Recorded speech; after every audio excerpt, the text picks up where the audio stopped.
Damos início a mais um programa Anatomia do Poder, que vai ao lado dos brasileiros de todos os estados do Brasil, a fim de mostrar o que é o poder público, privado, a imprensa, sindical, acadêmico, cultural, para os nossos telespectadores, através da figura daqueles que detêm o poder.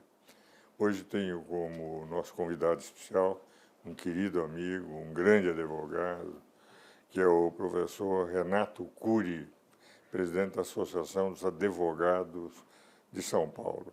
De rigor, é a maior associação que congrega, não sendo uma associação oficial, advogados no Brasil.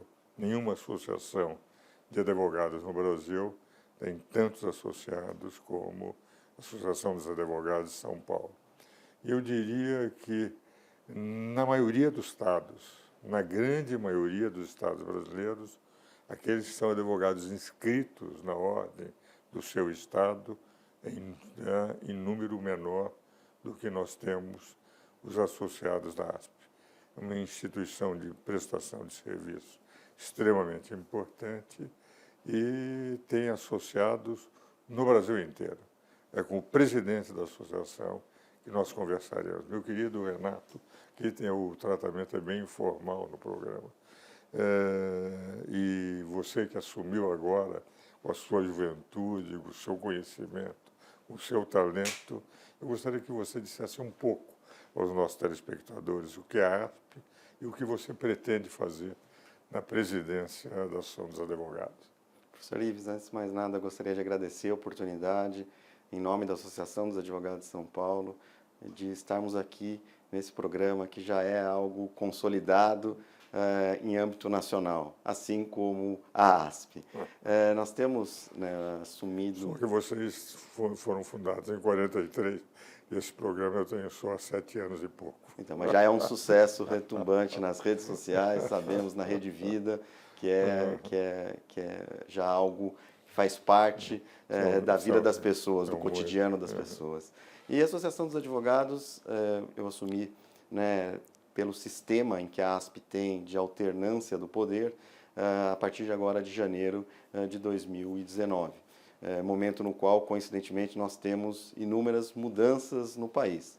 Acredito que os desafios à frente da associação são grandes, em razão dos nossos 82 mil associados que estão espalhados por todos os estados da federação, em que a ASP está presente, próxima, auxiliando o advogado no dia a dia do seu exercício da atividade profissional. Além disso, a ASP tem uma missão institucional muito forte no que diz respeito à difusão da cultura.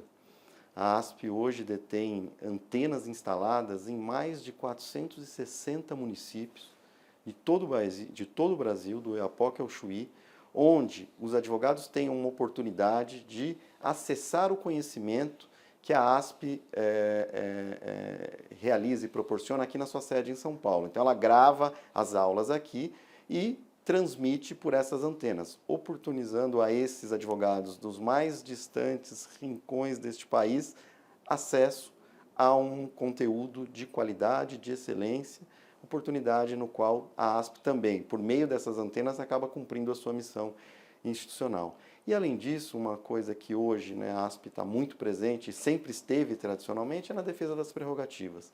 As dificuldades que os advogados enfrentam no dia a dia, desde aquele advogado que não é atendido por um juiz numa comarca do interior, ele vem até a ASP, pede uma ajuda para que a ASP atue nessa situação específica e a ASP tem atuado. Inclusive, aqui em São Paulo especificamente, a ASP tem um grupo de trabalho junto à Corregedoria do Tribunal de Justiça do Estado de São Paulo. Grupo de trabalho esse que recebe as reclamações dos nossos associados, a ASP faz uma triagem para verificar a procedência ou não e, constatada a violação, esses temas são endereçados junto à Corregedoria aqui de São Paulo. Mas que coisa muito boa. Aliás, é interessante o seguinte, eu presido o colégio dos ex-presidentes do Instituto dos Advogados de São Paulo. O seu decano, ela sempre se dá o presidente mais antigo da presidência do colégio. E eu peguei naquele período, de 1985, 86, da democratização, era vice-presidente em todo o trabalho que fizemos em 83, 84, e conselheiro da Ordem de 79 e 84. Mas, na época, por que eu estou dizendo? Essa luta pela redemocratização, a Associação dos Advogados, o Instituto dos Advogados e a Ordem dos Advogados de São Paulo, esse núcleo das três entidades, foi extremamente importante, porque o centro de maior número de advogados do país está aqui em São Paulo. Nós temos 40% de todos os advogados do Brasil que atuam em São Paulo. E naquela época, a ASP foi de extrema importância. E essa parte cultural, agora, recentemente, há 2 semanas atrás, no ano, Renato, tivemos um simpósio sobre a reforma tributária, em que vocês transmitiram para o Brasil inteiro, porque vocês tinham aquela rede de internet, não é?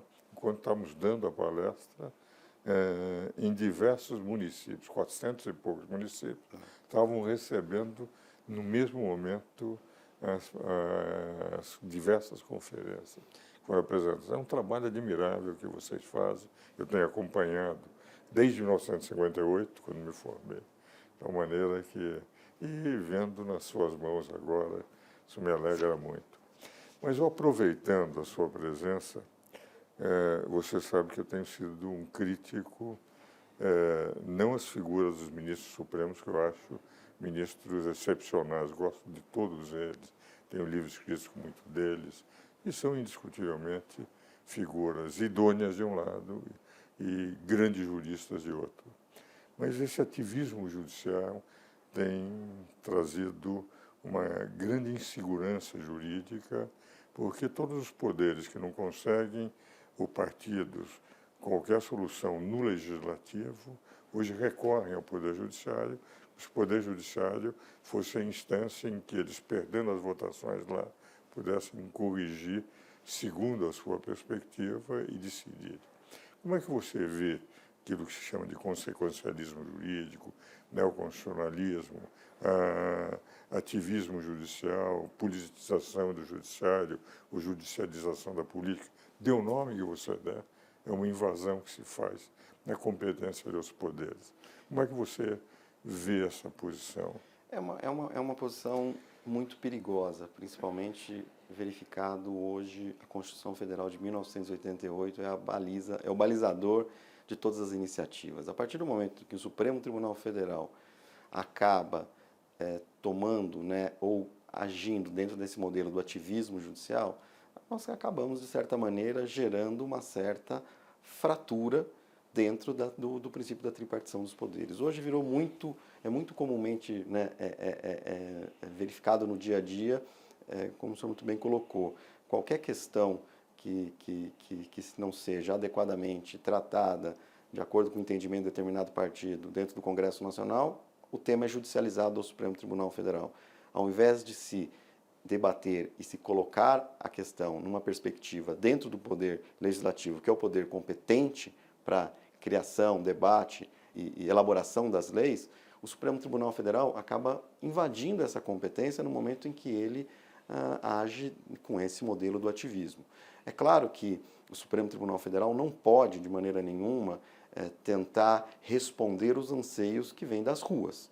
Se efetivamente existe uma norma colocada, uma norma positivada, e cabe ao papel do Supremo Tribunal, o guardião da Constituição, ele deve interpretar e aplicar a norma naquele caso concreto, e não suprir uma lacuna ou tentar, de certa forma, colocar a questão numa perspectiva que foge e que ultrapassa este limite que a própria Constituição estabelece das competências, que eu acho que, para o Estado democrático de direito, a preservação das competências estabelecidas é essencial, né, para que o cidadão possa desfrutar daquele modelo que foi desenhado à luz da Constituição. Se não estivermos satisfeitos com aquele modelo, vamos trabalhar dentro do plano democrático para alterá-lo, mas respeitando as regras que são colocadas pela Constituição Federal.